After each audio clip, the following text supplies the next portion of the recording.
but let's jump right into it. This is going to be a brief lecture, the weekly spiritual self-defense lecture. It's not going to be so much self-help, a little bit, of course, I will infuse a little bit of self-help. But what I want to talk about today is this movie that I watched yesterday called Limitless. And this movie, Limitless, is about, well, Wikipedia calls it a science fiction thriller. And basically, I think it came out in 2011.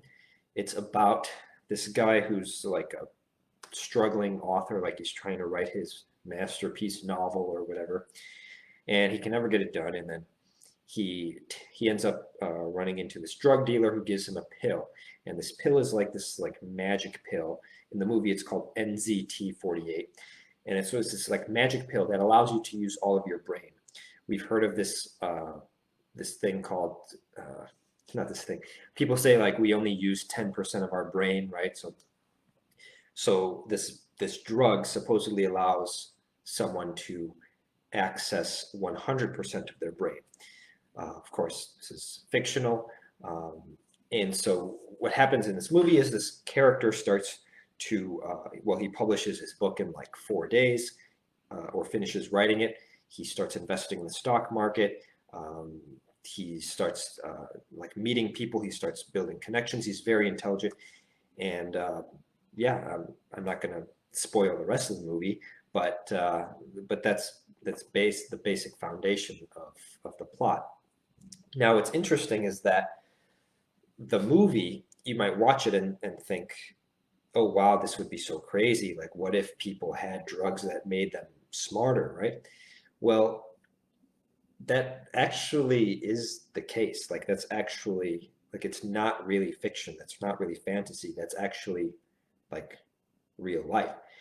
And that the inability to understand that speaks to people's ignorance of pillar one of existence first, which is biological contingency, which is we are these biological systems and creatures with sensory organs such as eyes that allow us to see a piece of reality, not even all of reality. We only see a very sliver of reality, but that sliver of reality that we see is very consequential towards our survival, right? So we're able to see where cliffs end and where we could potentially fall off of a cliff.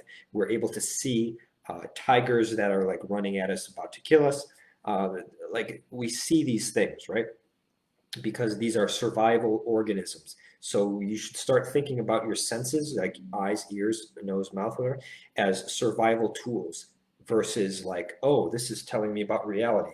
Like it's telling you about a very like 1% of reality. The 1% that's like that in history was most consequential for our ancestors. It was most impactful for survival. So when you see, hear, think, or when you see, hear, smell something, like you have to realize that those input devices called the eyes, the ears, the nose, mouth, those are very like narrow channels for you to absorb information that could potentially impact your survival, right? So number one, realize that what we're experiencing in reality is a very small percentage. Second piece to that, right? Secondary to these sensory organs is emotion, right? So when you feel an emotion, it's more of like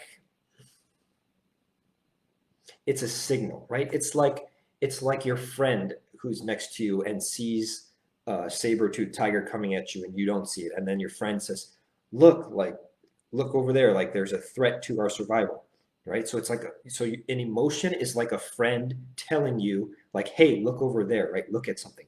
So when we experience emotions, the question to ask is like, what is this emotion trying to tell me, right? So it's almost like a message, or it's almost like a friend or an acquaintance or something that you have to say, okay, so what is this trying to tell me, right?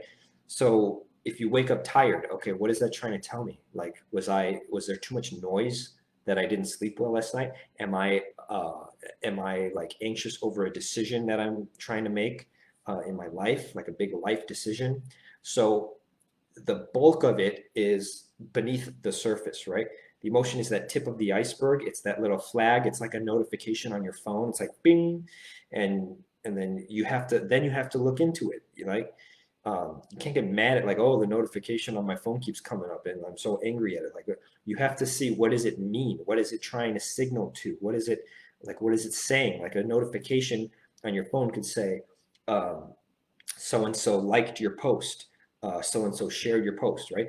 Or it could be something as drastically different as an unauthorized login to your bank account, right? And now tens of thousands of dollars, now you're in the negative. It's overdraft fee, right? So a notification could be so many, like it could be anything in a whole range of things. So what's important, what doesn't matter, is that, oh, a notification went off. Okay, what matters is you have to figure out, why did that notification go off, and like, what does it mean?